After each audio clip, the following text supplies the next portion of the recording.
Hello students, welcome to the school learning. बेटे आज हम करेंगे टेंस टॉपिक पार्ट 1।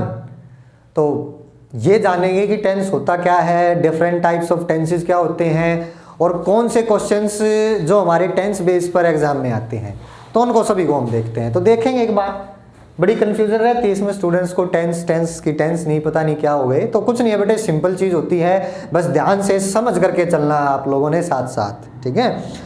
तो मैं सबसे पहले डेफिनेशन की बात कर लेता हूं कि टेंस होता क्या है। तो डेफिनेशन से फिर आगे आगे हम चलेंगे। देखिए, tense is the form of verb that tells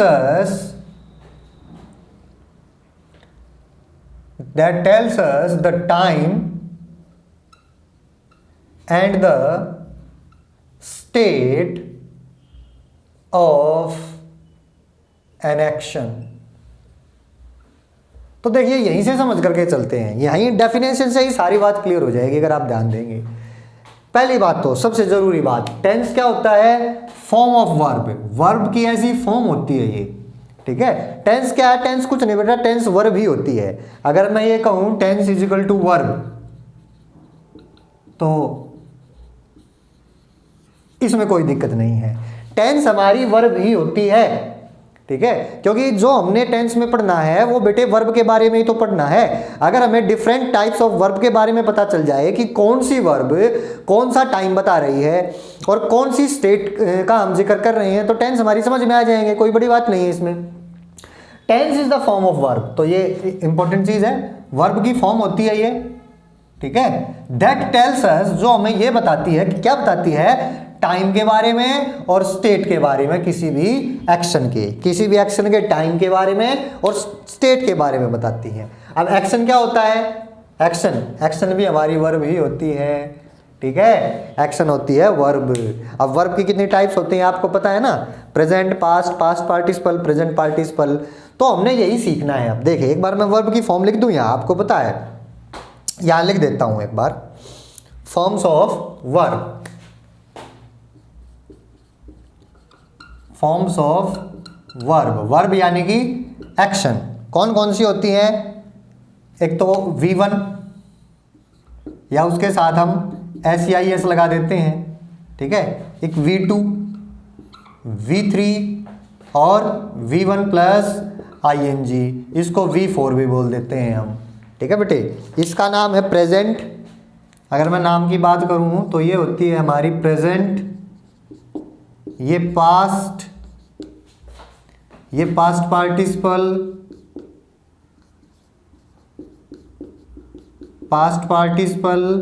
ये प्रेजेंट पार्टिसिपल।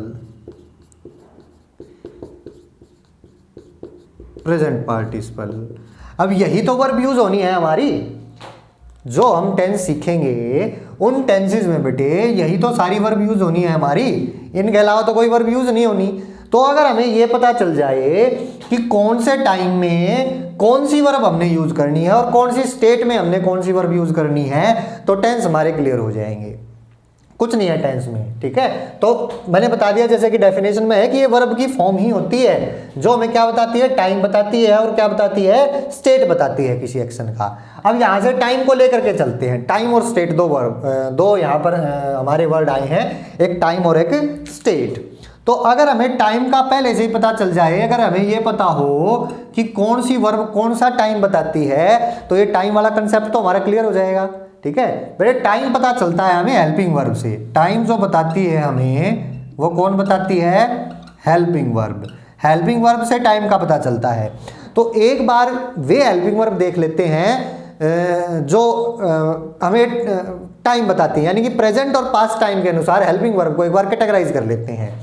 वैसे तो हमारी टोटल हेल्पिंग वर्ब होती हैं बेटे, अगर मैं बात करूं टोटल हेल्पिंग वर्ब। अभी यहाँ कंफ्यूज मत हो ना कि सर आप तो टेंस पढ़ा रहे हो तो ये क्या बताने लग गई क्योंकि आप एक्सपेक्ट कर रहे होगे कि अभी सर टेंस बताएंगे हमें तो प्रेजेंट बताएंगे, फिर प्रेजेंट की जो है डिफरेंट जो स्टेट होती हैं, present indefinite, present continuous, present perfect, उनके बारे में बाद में जिक्र करेंगे। तो फिलहाल देख लेते हैं एक बार हेल्पिंग वर्ब। टोटल हमारी हेल्पिंग वर्ब होती है 24। अब ये जो 24 हेल्पिंग वर्ब होती हैं इनको कैटेगराइज किया जाता है 11 + 13 में। जो 11 होती हैं बेटे ये होती है हमारी primary helping verbs, primary helping verbs, और जो 13 होती हैं ये होते हैं मोडाल्स। ठीक है, तो हमें टेंस में इन्हीं की जरूरत पड़ेगी, प्राइमरी हेल्पिंग वर्ब्स की। ठीक है, प्राइमरी हेल्पिंग वर्ब्स की जरूरत पड़ेगी, यहाँ से भी जरूरत पड़ेगी विल और शेल की, लेकिन फिलहाल हम एक बार प्राइमरी हेल्पिंग वर्ब्स को देख लेते हैं जो कि हमारी 11 होती हैं। अगर मैं इनको एक बार टाइम वाइज कैटेगराइज कर लूँ तो फिर ये टाइम का कंसेप्ट क्लियर हो जाएगा मेरा। ठीक है, वहाँ कोई कंफ्यूजन नहीं रहेगी। तो यहाँ देखते हैं जो ये मेरी 11 प्राइमरी हेल्पिंग वर्ब्स हैं इनको मैं एक बार टाइम वाइज कैटेगराइज कर लेता हूँ। यहाँ पर लिख देता हूँ प्रेजेंट टाइम, यहाँ पर लिख देता हूँ पास्ट टाइम। बेटा कंफ्यूज नहीं होना है, मैं एक बार फिर कह रहा हूँ, मैं आपको क्या बता रहा हूँ कि जो टेंस होता है वो वर्ब की फॉर्म होती है जो हमें टाइम और स्टेट के बारे में बताती है। तो हम पहले ये कंसेप्ट कर रहे हैं टाइम वाला कि एक बार टाइम का तो पता चले कि कौन सी वर्ब कौन सा टाइम हमें बताती है। देखो वैसे तो हमारे 3 ही टाइम होते हैं। ठीक है, टेंस का मतलब होता है काल, तो 3 ही काल होते हैं, वर्तमान काल, भूतकाल और भविष्य काल, यानी कि प्रेजेंट टाइम, पास्ट टाइम और फ्यूचर टाइम। तो एक बार मैं उन हेल्पिंग वर्ब को देख लेता हूं जो हमारी 2 टाइम दिखाती हैं, प्रेजेंट और पास्ट। फ्यूचर के लिए तो हमारे पास बेटे विल और शैल होता है टेंस में। ठीक है, तो टेंस में फ्यूचर के लिए विल और शैल होता है, वहां कोई दिक्कत है नहीं। तो एक बार इसके अलावा जो और हेल्पिंग वर्ब बच गई जो हम टेंस में यूज करेंगे, जो हमारी टेंस की हेल्पिंग वर्ब है जो हम यूज करेंगे, उनको मैं देख लेता हूं कि कौन सी हेल्पिंग वर्ब प्रेजेंट दिखा रही है और कौन सी पास्ट दिखा रही है। इससे होगा क्या कि जब हम आगे टेंस करेंगे तो वहां में काफी आसानी हो जाएगी ये पहचानने में कि भाई ये मैं प्रेजेंट की बात कर रहा हूं या पास्ट की बात कर रहा हूं। ठीक है, देख लेते हैं। इज, एम, आर, ये तो होती है बेटे प्रेजेंट और इसी का पास्ट होता है वॉज, वर। फिर हैज, हैव, ये हमारी प्रेजेंट हो गई और इसका पास्ट क्या हो गया, हैड। इसी तरीके से डू, डज, हमारी प्रेजेंट हो गई, पास्ट क्या हो गया, डिड। ठीक है, ये हेल्पिंग वर्ब हो गई बेटे, देख लो 11 है, 3, 5, 7, 8, 10 और 11। ये 11 हमारी हेल्पिंग वर्ब्स हैं। टेंस हेल्पिंग वर्ब भी हम इनको बोल सकते हैं या प्राइमरी हेल्पिंग वर्ब भी बोल सकते हैं। यही वो हेल्पिंग वर्ब्स हैं जो हमारी टेंस में यूज होंगी। अब टेंस में क्या, मैंने देखो यहाँ क्या लिखा था, tense is equal to verb, यानी कि अगर हमें वर्ब का ज्ञान हो जाता है कि कौन सी वर्ब किस टाइम पे यूज करनी है या कौन सी वर्ब कौन सा टाइम शो करती है तो टेंस समझ में आ जाएगा, कोई बड़ी बात नहीं इसमें। ठीक है, तो मैंने बता दिया। अब हेल्पिंग वर्ब का पता चल गया आपको कि 11 हेल्पिंग वर्ब होती हैं। ये वाली हेल्पिंग वर्ब प्रेजेंट टाइम दिखाती हैं, ये वाली हेल्पिंग वर्ब पास्ट टाइम दिखाती हैं। अब क्या यूज करेंगे हम टेंस में, कोई भी टेंस लिखते वक्त या तो हम हेल्पिंग वर्ब का यूज करेंगे या किसका यूज करेंगे, मेन वर्ब का यूज करेंगे।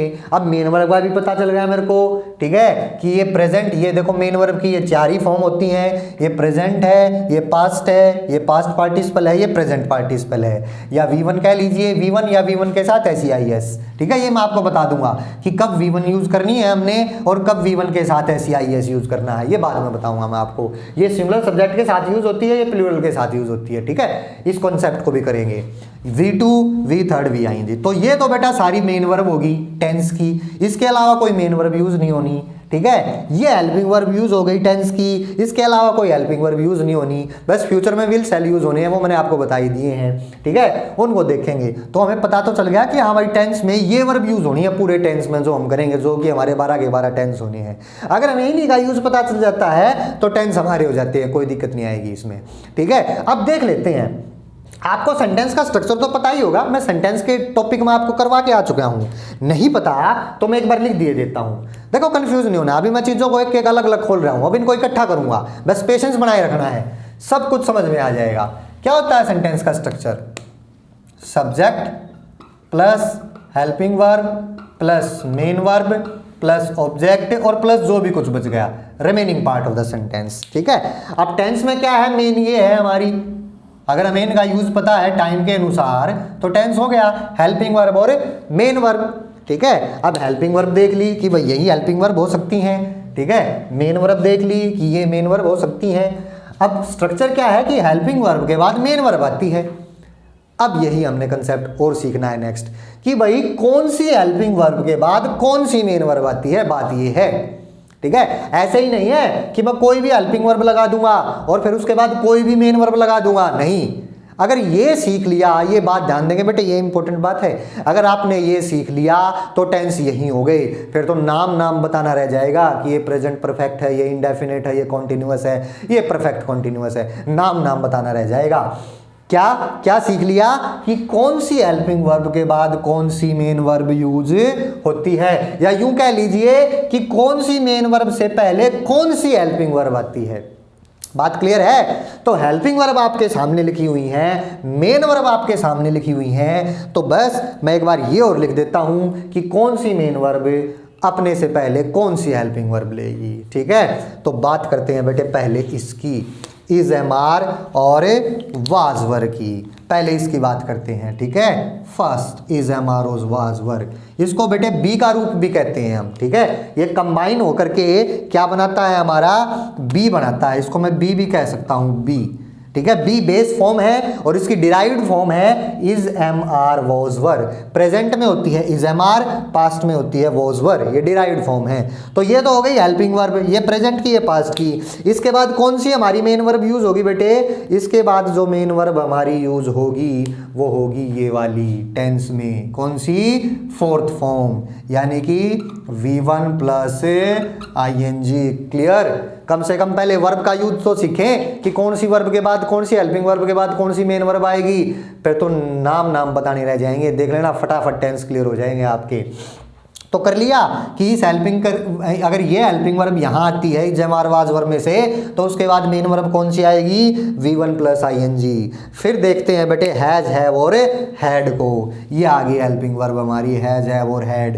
हैज, हैव प्रेजेंट में है, हैड पास्ट में है। तो इतना तो पहचान ही लोगे, अगर सेंटेंस में हैज, हैव आई तो मैं प्रेजेंट टाइम की बात कर रहा हूँ, हैड आया तो मैं पास्ट टाइम की बात कर रहा हूँ। यानी कि टाइम का कंसेप्ट तो क्लियर होकर के चल रहा है ना, जो टेंस हमें बता रहा था। टेंस दो ही चीज बताता है, टाइम और स्टेट, तो टाइम का कंसेप्ट तो बिल्कुल क्लियर होकर के चल रहा है यहाँ। ठीक है, तो हैज, हैव आ गया तो प्रेजेंट टाइम, हैड आ गया तो पास्ट टाइम। अब इसके बाद जब मैं मेन वर्ब यूज करूंगा तो कौन सी यूज करूंगा, इसके बाद बेटा ये वाली करूंगा, V3। ठीक है, यहां से ये बात भी क्लियर हो गई कि यहाँ V3 होगी। अब बच गया डू, डज और डिड। ठीक है, ये हमारा बच गया बेटे डू, डज और डिड। तो इनके बाद देख लेते हैं कौन सी मेन वर्ब आएगी। इनके बाद हमारी बेटा जो मेन वर्ब आती है वो आती है V1। ये बात आपने ध्यान रखता है, यहाँ V1 भी यूज होगी। अब बच गई क्या, V2 बच गई खाली। देखो हेल्पिंग वर्ब भी हमारी यूज हो गई सारी टेंस की। ठीक है, मेन वर्ब भी सारी यूज हो गई टेंस की, केवल V2 बच गई। ठीक है, V2 बेटा, V2 सिंपल सेंटेंस में अकेली यूज होती है। ठीक है, ये दोनों सिंपल सेंटेंस में V2 और ये अकेली यूज होती है सिंपल सेंटेंस में, ये कोई भी हेल्पिंग वर्ब नहीं लेती।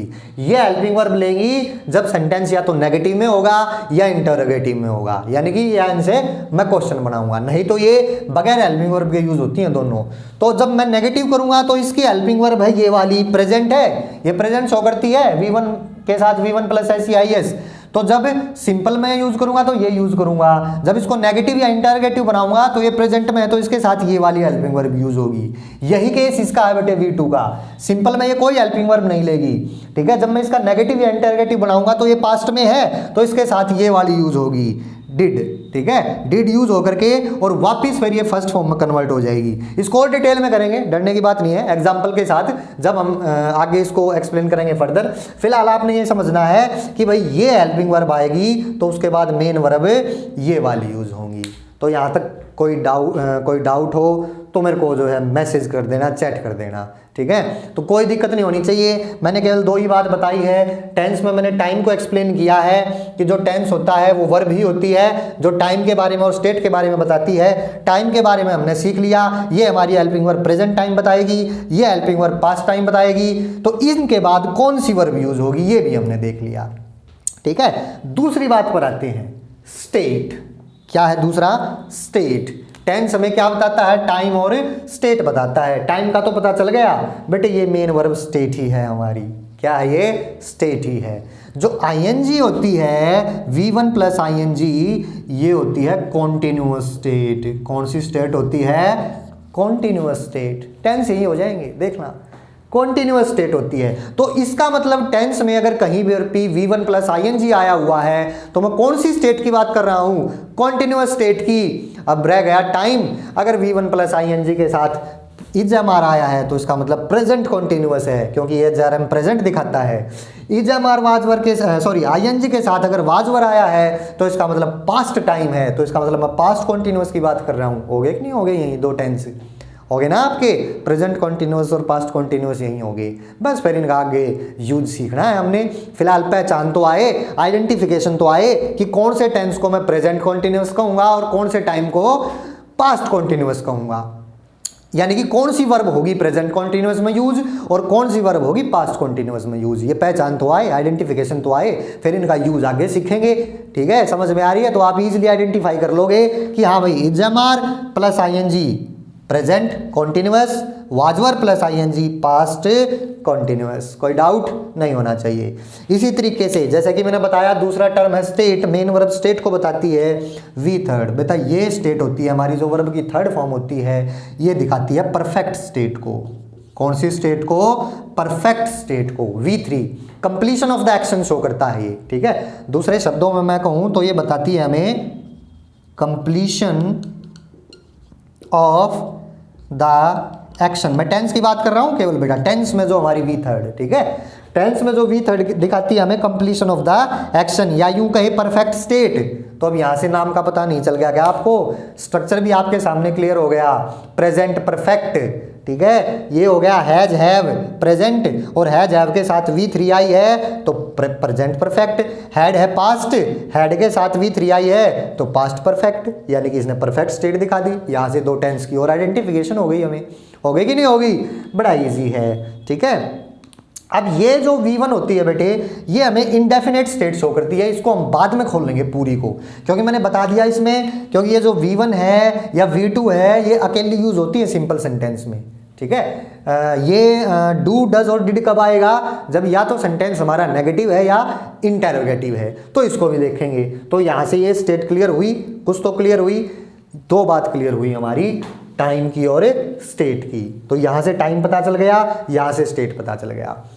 क्लियर है? कोई दिक्कत नहीं होनी। ठीक है, इसको एक बार अच्छे से रिवाइज कर लेना। नेक्स्ट हम देखते हैं अभी आगे कि भाई टेंस जो होते हैं कितने टाइप के होते हैं और फिर उनका क्या स्ट्रक्चर होता है। ठीक है, सेंटेंस स्ट्रक्चर क्या होता है और उनको जो आगे इलेबोरेट करेंगे। यानी कि अब क्या है कि मैं कोई भी सेंटेंस लिखूंगा, कहने का मतलब है मैंने आपको केवल इतना समझाया है कि मैं कोई भी सेंटेंस लिखूंगा तो आप इजीली उसमें टाइम की पहचान कर सकते हैं। कम से कम टाइम में कोई दिक्कत नहीं होगी। ठीक है, अगर खाली V1 आई है या V1 के साथ SEIS आया है तो आप बता दोगे सर प्रेजेंट टाइम है। V2 आया है तो आप बता दोगे सर पास्ट टाइम है। फिर बात आएगी V3 की। अगर V3 है, उसमें V3 यूज हुई है तो कौन सा टाइम है? बड़ी इजीली बता दोगे। क्यों? मैंने बताया कि V3 अकेले यूज नहीं होगी। V3 क्या लेगी अपने साथ? हैज हैव या हैड, तो इजीली बता दोगे टाइम। अब अगर हैज हैव यूज हुआ है तो आप बता दोगे सर प्रेजेंट टाइम है, और अगर हैड के साथ V3 आया है तो आप बता दोगे कि सर पास्ट टाइम है। इसी तरीके से यहाँ V1 प्लस ING है तो ये भी अकेली यूज नहीं होगी। V1 plus ING, V1 plus ING क्या लेके चलेगी अपने साथ? या तो इजएमआर लेके चलेगी या वाजवर लेके चलेगी। तो अगर इजएमआर आया तो आप इजीली बता दोगे कि सर प्रेजेंट टाइम है, वाजवर आया तो आप इजीली बता दोगे कि सर पास्ट टाइम है। तो टाइम का तो कंसेप्ट कम से कम क्लियर हुआ आपको। ठीक है, चलो आगे चलते हैं बेटे। तो देखते हैं बेटे हमने क्या सीखा है। मैं एक बार फिर जो रिपीट कर देता हूं, क्यों मैं इस पर स्ट्रेस दे रहा हूं बार बार। यही तो है बेटा टेंस में, वर्ब भी तो है टेंस में, और है क्या। अगर वर्ब की समझ में आ गई तो फिर आगे टेंस तो अपने आप कर लोगे। देखना मैं नाम लिखूंगा यहाँ पर, आप अपने आप बता दोगे। ठीक है, हमने केवल इतना किया है कि भाई कौन सी हेल्पिंग वर्ब के बाद कौन सी हेल्पिंग वर्ब और कौन सी वर्ब टेंस में यूज होती हैं, कौन सी हेल्पिंग वर्ब के बाद कौन सी मेन वर्ब आती है, और कौन सी हेल्पिंग वर्ब कौन सा टाइम शो करती है। केवल इतना ही। ठीक है, अब एक बार टेंस की टाइप देख लें। आपको पता है ये तो कोई बताने वाली बात ही नहीं। जो हमारे टेंस होते हैं बेटे तीन तरह के होते हैं ना। कौन से? टेंस का मतलब जो है टाइम कौन से तीन तरह के होते हैं। टाइम की मैं बात करूं तो कौन से टाइम होते हैं? एक तो प्रेजेंट, और एक पास्ट, और तीसरा कौन सा होता है बेटे हमारा फ्यूचर। ये तो 3 टाइम होते हैं ना, प्रेजेंट, पास्ट और फ्यूचर। अब इनकी स्टेट देख लेते हैं, क्योंकि टेंस भी तो यही था जो क्या बताए, किसी एक्शन का टाइम और उसकी स्टेट हमें बताए। तो एक बार इनकी स्टेट को हम देख लेते हैं। अब देखना, अब आप ध्यान देंगे स्टेट कौन सी होती है। जो हमारी पहली स्टेट होती है बेटे वो होती है सिंपल या इंडेफिनेट भी कह देते हैं उसको, इंडेफिनेट या सिंपल। फर्स्ट स्टेट तो ये हो गई हमारी, यानी कि प्रेजेंट इंडेफिनेट या फिर सिंपल प्रेजेंट या प्रेजेंट सिंपल, ठीक है, ये हो गई हमारी। दूसरी स्टेट कौन सी होती है, कॉन्टिन्यूअस, ठीक है। तीसरी स्टेट कौन सी होती है, परफेक्ट, और चौथी लास्ट स्टेज कौन सी होती है, परफेक्ट कॉन्टिन्यूअस, कॉन्टिन्यूअस। अब ये बताएं, क्या मैं आपको पहले बता के नहीं आ चुका है इनके बारे में कि भाई कॉन्टिन्यूअस स्टेट कौन सी वर्ब शो करती है। अभी बताया ना, वर्ब ही है जो कुछ है, वर्ब ही है वही हमारी स्टेट को शो करेगी। जो कॉन्टिन्यूअस है ये कौन सी स्टेट को शो करेगी, परफेक्ट है, मतलब कॉन्टिन्यूअस स्टेट है कौन सी वर्ब शो करेगी, परफेक्ट है कौन सी वर्ब शो करेगी, इसी तरीके से परफेक्ट कॉन्टिन्यूअस कौन सी शो करेगी, देख लेते हैं एक बार, ठीक है। पास्ट की भी यही होती हैं, इंडेफिनेट या सिंपल या कॉन्टिन्यूअस या परफेक्ट कॉन्टिन्यूअस। फ्यूचर की भी यही होती है बेटे, फ्यूचर इंडेफिनेट, सिंपल या फ्यूचर कॉन्टिन्यूअस या फ्यूचर परफेक्ट या परफेक्ट कॉन्टिन्यूअस, ठीक है। एक बार टेबल बना देता हूँ आपके लिए, इजी कर देता हूँ, ठीक है, क्योंकि बेटे मैंने ये भी देखना है कि वीडियो ज़्यादा लंबी ना हो, ठीक है, ताकि बोर ना हो या आपका नेट ज़्यादा ना लगे उसको देखते वक्त। एक बार टेबल बना देता हूँ, फिर ये सारी सीखी हुई चीज़ों का हम यूज़ सीखेंगे बाद में, देखते हैं टाइम के अनुसार। तो जो हमारी प्रेजेंट अब ये आ गई, मैं इसकी बात करूँ प्रेजेंट इंडेफिनेट की या सिंपल प्रेजेंट की, जो इसमें वर्ब यूज़ होगी बेटे वो हमारी होगी V1 या V1 प्लस S या ES, ठीक है। सिंपल की मैं बात करूँ, सिंपल है ये हमारा। फिर कंटिन्यूअस की बात करते हैं। कंटिन्यूअस में हमारा क्या यूज होगा, अभी बता के आ चुका हूं मैं, V1 प्लस ING बताई है आपको, ठीक है। परफेक्ट में क्या यूज होगा, परफेक्ट में यूज होगा मेरा प्रेजेंट परफेक्ट में हमारा जो होगा वो होगा has, have plus third form. या मैं एक काम कर देता हूं, यहां पर लिख देता हूं, ये तो मैं आपको बता के ही आ चुका हूं पहले भी। कंटिन्यूअस का मतलब होता है V1 प्लस ING, परफेक्ट का मतलब होता है थर्ड, ठीक है। अब यहां देखो दोनों जुड़े हुए हैं, परफेक्ट और कॉन्टिन्यूअस, यानी कि थर्ड भी है और ING भी है। तो ये कैसे हैं, ये सारी चीजें हम समझेंगे। फिलहाल मैं आपको एक बार टेबल बता देता हूं केवल। तो इसका मतलब V1 प्लस ING की मैं बात कर रहा हूं, तो इसमें हेल्पिंग वर्ब हमारी यूज होगी इज, एम और आर, ठीक है। इसमें मैंने बता दिया कि सिंपल सेंटेंस में हेल्पिंग वर्ब यूज नहीं होती। यहाँ हेल्पिंग वर्ब होगी हमारी हैज, हैव, क्योंकि प्रेजेंट की बात कर रहा हूं। अब प्रेजेंट परफेक्ट कॉन्टिन्यूअस में देखते हैं, ये हमारा यूज होगा has, have plus been plus V1 plus ING, और प्लस में बेटे यहां पर जो हमारे टाइम वर्ड्स आते हैं, ठीक है, सिंस या फॉर के साथ। सिंस, एक बार मैं स्ट्रक्चर लिख देता हूं ताकि आगे का काम आसान हो जाए, आप स्ट्रक्चर से तो अवेयर हो। Since, for plus time word, कोई भी टाइम वर्ड आता है हमारा, ठीक है। पास्ट की देख लेते हैं। सिंपल पास्ट में मैंने बताया था कोई हेल्पिंग वर्ब यूज नहीं होगी आपकी।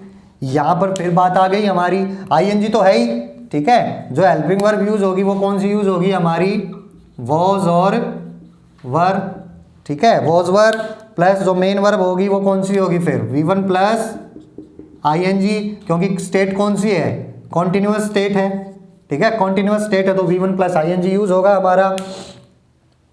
अब इसकी बात कर लेते हैं, ठीक है। हेल्पिंग वर्ब परफेक्ट है, पास्ट, पहले तो पास्ट की बात कर रहा हूं मैं, टाइम पास्ट है तो पास्ट के लिए हैड यूज होगा। उसके बाद परफेक्ट है तो उसमें मेन वर्ब कौन सी यूज होगी आपकी, V3 यूज होगी, ठीक है। फिर यहां बात कर लेते हैं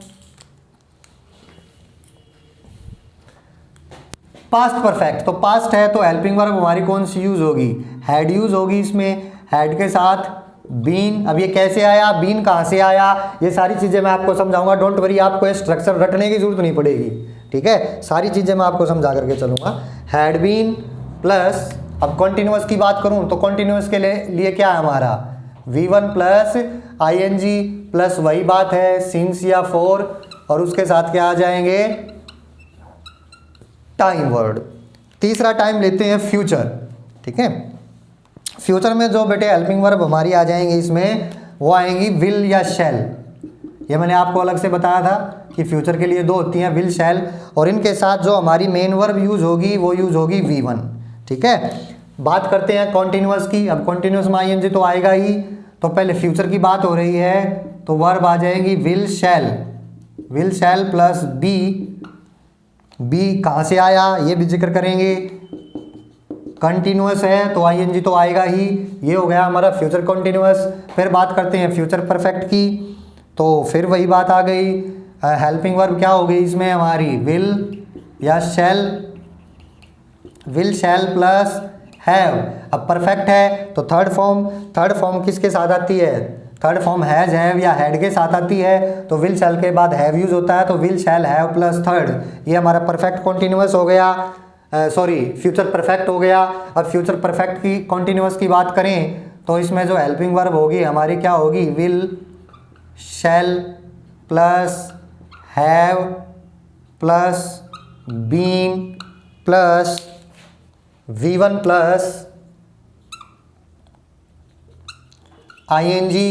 ठीक है, will shall have been plus V1 plus ING plus since और फॉर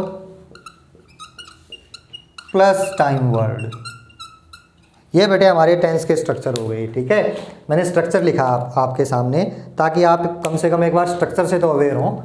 तो ये हमारा present indefinite, past indefinite, future indefinite, इस तरीके से present continuous, past continuous, future continuous. तो ये स्ट्रक्चर एक बार आपकी आंखों के सामने से निकल जाए कि स्ट्रक्चर क्या होता है। ठीक है, उसके बाद हमने अब इनका यूज सीखना है। ठीक है, ये तो आपको पता ही चल गया, आप टाइम तो आप इजीली पहचान लोगे ना। अच्छा, मैं कोई भी रैंडमली हाथ रख देता हूँ, आप बताना कि टाइम कौन सा है, आपने ज़्यादा कंफ्यूज नहीं होना है। यहाँ बताना कौन सा टाइम है, टाइम बताओ लिखा भी हुआ है मैंने पास्ट, है ना, लेकिन किससे पता चला, नहीं लिखा हुआ मिलेगा वहाँ तो हैड से आपको पहचान बता करके आज का हूँ। हैड कौन से टाइम की बात कर रहा हूँ, पास्ट की, तो हैज हैव कौन सा टाइम हो गया, प्रेजेंट। ठीक है, विल शैल कौन सा टाइम हो गया, फ्यूचर। ठीक है, अब यहाँ मैं स्टेट की बात करूँ तो देखो ये ING क्या दिखा रहा है हमें, कॉन्टिन्यूअस स्टेट दिखा रहा है। यहाँ भी ING है, ये भी कॉन्टिन्यूअस स्टेट दिखा रहा है। यहाँ भी ING है, ये भी कॉन्टिन्यूअस स्टेट दिखा रहा है। बात आ रही है ना समझ में। यहाँ इज एम आर यानी कि प्रेजेंट टाइम है, वाजवर यानी कि पास्ट टाइम है, और इज एम आर और वाजवर के बाद V1 प्लस ING यूज होता है, अभी बता के आया हूँ। हैज हैव और हैड के साथ थर्ड फॉर्म ही यूज होती है, अभी बता के आया हूँ। ये जो बेटे टेंस निकला है हमारा, ये इन्हीं दोनों टेंसेस से निकला है। ठीक है, ये जो परफेक्ट कॉन्टिन्यूअस टेंस निकला है हमारा, ये इन्हीं टेंसेस से निकला है, क्योंकि देखो इसमें दोनों टेंस जुड़े हुए हैं, परफेक्ट और कॉन्टिन्यूअस। ये परफेक्ट है और ये कॉन्टिन्यूअस है, इन्हीं का स्ट्रक्चर है। देखते हैं कैसे। देखो हैज हैव पर आ जाओ, परफेक्ट और कॉन्टिन्यूअस दोनों को जोड़ा है हमने। अब परफेक्ट क्या था मेरा, हैज हैव को क्या चाहिए अपने पास, थर्ड फॉर्म, तो मैंने हैज हैव लगा दिया, और हैज हैव के बाद देखना थर्ड फॉर्म आई है या नहीं आई है। ये बीन किसकी थर्ड फॉर्म होती है, ये बी की, बी प्रेजेंट, पास्ट क्या होती है उसकी, वाजवर, और थर्ड क्या होती है, बीन। तो हैज हैव को बेटा थर्ड फॉर्म चाहिए थी अपनी, क्योंकि मैंने इन दोनों को जोड़ना है। अब ध्यान देना, क्योंकि इन दोनों को मैंने कनेक्ट करना है, इन दोनों को जोड़ना है, तो हैज हैव के साथ थर्ड फॉर्म चाहिए, तो इसकी थर्ड फॉर्म ले ली मैंने। अब हैज हैव के साथ इज एम आर तो लिखूंगा नहीं मैं, डायरेक्ट इज एम आर की थर्ड फॉर्म लिखूंगा।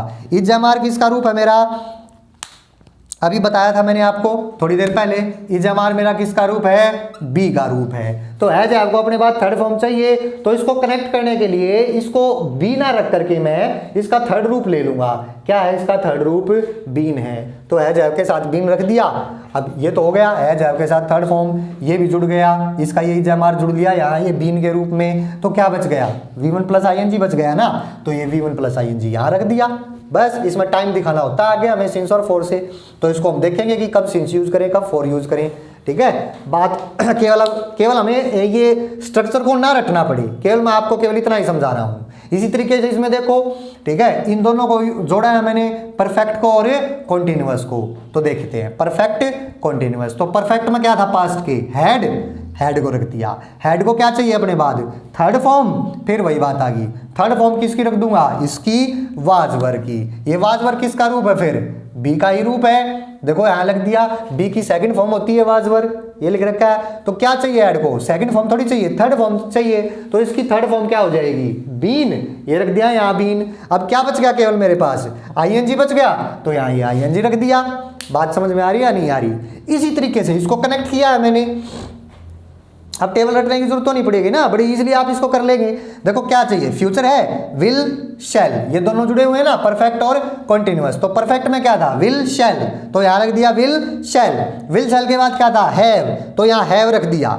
ठीक है, अब हैव को क्या चाहिए अपने बाद, थर्ड फॉर्म, तो वही बात है, बी की थर्ड फॉर्म क्या हो जाएगी, बीन, जैसा कि ऊपर में किया था। अब क्या बच गया, क्योंकि यहाँ बी था मेरे पास, देखो विल शैल तो आ लिया, यहाँ कॉमन था, विल शैल यहाँ भी था, विल शैल यहाँ भी था, तो विल शैल रख दिया एक बार। उसके बाद क्या बच गया, हैव, तो ये हैव रख दिया। हैव को क्या चाहिए, थर्ड फॉर्म, तो थर्ड फॉर्म बी की जोड़ेंगे हम, ये बी रहा, तो बी की थर्ड फॉर्म क्या आ गई, बीन। तो उसके बाद क्या बच गया, केवल V1 प्लस ING, तो ये V1 प्लस ING रख दिया। और ये परफेक्ट कॉन्टिन्यूअस में सिंस और फॉर आएगा ही हर टेंस में, यहाँ भी सिंस फॉर, यहाँ भी सिंस फॉर, यहाँ भी सिंस फॉर। तो सिंस फॉर का क्या यूज है या कैसे करेंगे, इसको हम नेक्स्ट वीडियो में देखेंगे। तो बेटे यहाँ तक स्ट्रक्चर क्लियर हो गया। आज की वीडियो में केवल इतना ही बताऊंगा मैं आपको, ठीक है। मैंने केवल आपको टाइम की पहचान बताई है और स्टेट की पहचान बताई है टेंस की डेफिनेशन के अनुसार। टाइम देखना है, हेल्पिंग वर्ब देखिए, और स्टेट है तो ये भाई कौन सी वर्ब कौन सी स्टेट दिखाती है। जैसे ING कॉन्टिन्यूअस स्टेट दिखाती है, थर्ड फॉर्म परफेक्ट स्टेट दिखाती है। दोनों को जोड़ दिया, परफेक्ट और कॉन्टिन्यूअस, तो परफेक्ट कॉन्टिन्यूअस स्टेट बन गई। क्लियर हो गई बात। तो बेटे आज की वीडियो में इतना ही। नेक्स्ट पार्ट जरूर देखिएगा, तभी आपको पूरा टेंस की नॉलेज हो पाएगी, ठीक है। तो तब तक के लिए थैंक यू वेरी मच।